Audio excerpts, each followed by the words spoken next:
live on, to look forward to the next day, as if he had to spend centuries. And then he lives properly.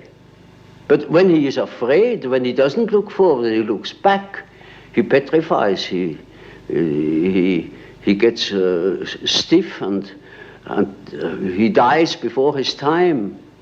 But when he is living on, looking forward to the great adventure that is ahead, then he lives. And that is about what the unconscious is intending to do. Of course, it's quite obvious that we are all going to die, and this is the sad finale of everything.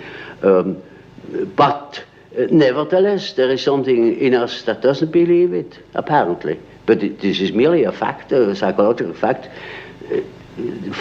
Doesn't mean to me that it proves something. It is simply so.